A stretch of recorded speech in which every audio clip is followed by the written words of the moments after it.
All right, welcome back to the history of Bond.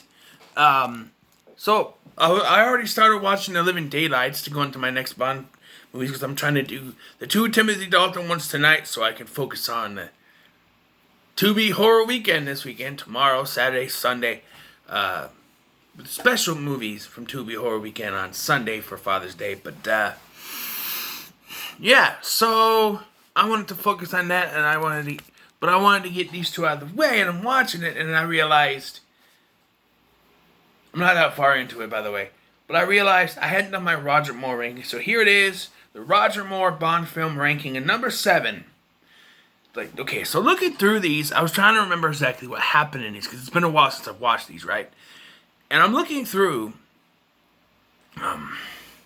my first ranking, and I'm going through what I have, and I get to what is now my number 7, and I look at it, I'm like, I can't remember. Number 7 is For Your Eyes Only, okay?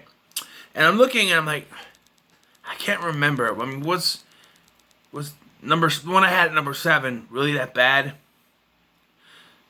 For Your Eyes Only, I can't remember anything. I'm like, if I can't remember anything, that's got to be at the bottom, right? So I looked up the Dutch Bond fans video on it, and I was watching it, and I'm watching this video, I'm going, it's not really that bad. Maybe it is better than Moonraker. And then she walked in. BB. And then everything just came back. Yes. Terrible villain. The, BB. The plot that I thought just didn't really, underwater stuff I think is in this. I don't know. I just didn't care for this one, and that's why I blocked it. BB was the worst thing in this film, and she was annoying, and that's why I blocked it from my mind, and that's why it gets number 7. And number 6, which was my number 7, is Moonraker. They wanted to capitalize on the Star Wars thing, but they only have it at the last 40 minutes of the movie, and it doesn't really capitalize on it. You have Jaws come back, a memorable villain, only to then become a good guy because he falls in love. I mean, love can do that, but I don't know. More memorable henchman. One of my favorites, actually, from the next one, which is number 5, which is The Spy Who Loved Me, which is a good one, but I didn't care for it as much as the other ones. I think Jaws was one of the best things in the film. The chemistry between Bond and... Is this Agent Triple X? Is that the one in this one? Is that who she is? That he's with? Whoever he's with, they had good chemistry. I remember that. I really don't think that Roger Moore is a bad Bond. I think he did a very good job in these films. To be honest, in this movie, I remember it was pretty good. Next, number 4 is The Man with the Golden Gun. This one I do remember because Scaramanga has become one of my favorite villains. Tattoo, or Knick Knack, is one of my favorite little henchman people. He's very funny. I like the duel between him and Bond. When Bond turns around, he's gone. He's in this little fun house or whatever. I like the little fun house. Killing off Maud Adams' character in this was kind of out of nowhere. But, whenever Bond has an ally, they have to die, except for, I think Tiger Tanaka is the only one that survives. Maybe. I don't remember, but I'm just saying. Number 3 would be Octopussy. Yeah, 2 Maud Adams back to back. Well, technically 3 if you believe the rumors because it's next. But, this one was originally my number 2, and I switched it to number 3 because I think I like the next one more than this. But, Octopussy, you gotta love the name. Also, what all of these have in common, except for The Man with the Golden Gun, I think I'm kind of warming up to that theme song. All the theme songs with these are kind of meh, except for The Man with the Golden Gun, I'm starting to warm up to that. The Man with the Golden Gun, starting to warm up to that. But Octopussy, another slow one. But yeah, I never hated this film. I thought it was pretty good. Maud Adams' performance in this was better than her performance in The Man with the Golden Gun. which is why it's up more. And I think this was peak. I almost said Roger Dalton. That's who's Roger Dalton? I think I just fused Roger Moore and Timothy Dalton together because he's paused on the screen, so I looked at him and it became Roger Dalton. No, Roger Moore. Peak Roger Moore with this one.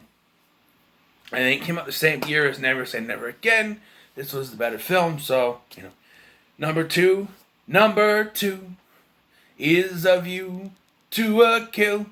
That theme song alone makes it very good. I thought this was probably one of his best films. Not his best. Second best, obviously. I don't see the hate for this. I thought this was pretty good.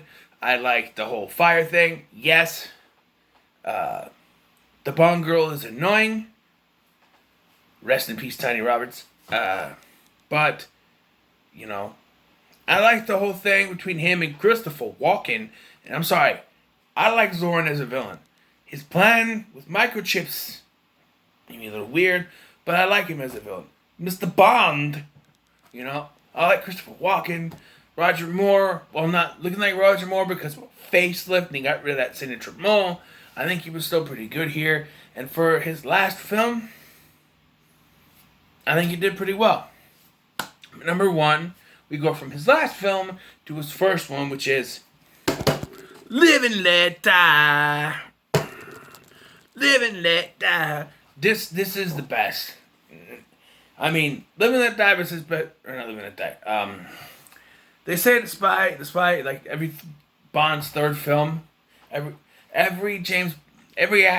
Bond actor's third film is their best performance, and he has a good performance in The Spy Who Loved Me. Don't get me wrong, but I think this was pretty good. It's probably the best. It got that black exploitation. Kananga to me is not a bad villain. The Mr. Big stuff I could have done without, and his death was just ridiculous, but pretty good. Of course, my opinions on Sheriff J.W. Pepper of the Louisiana State Police. Not necessary. Well, this one he was, but then the other one where he came back in, which was, what was the one he came back in? Man with the Golden Gun? Yeah, they were in Thailand. Why was he there other than vacation? Why was he needed? Other than the director liked the character. But, yeah, and I like Baron Samedi, even though he showed at the end waving the Bond girl. The eventual Bond girl. It's good. I even like Teehee with the claw thing. This is my favorite Roger Moore film. If I want to rewatch a Roger Moore Bond film, it's probably going to be in the top two. Maybe The Man with the Golden Gun. Maybe I should have put Man with the Golden Gun at number 3, but because I'd probably watch Man with the Golden Gun over Octopussy, to be honest. But I already wrote it down, already filmed it, not going to redo it. If you want to run down, so For Your Eyes Only at the bottom, followed by Moonraker, Spy Who Loved Me. We'll swap it around, Octopussy, then Man with the Golden Gun, View to a Kill, and Live and Let Die. So just a quick rundown. I've swapped. Octopussy's number 4.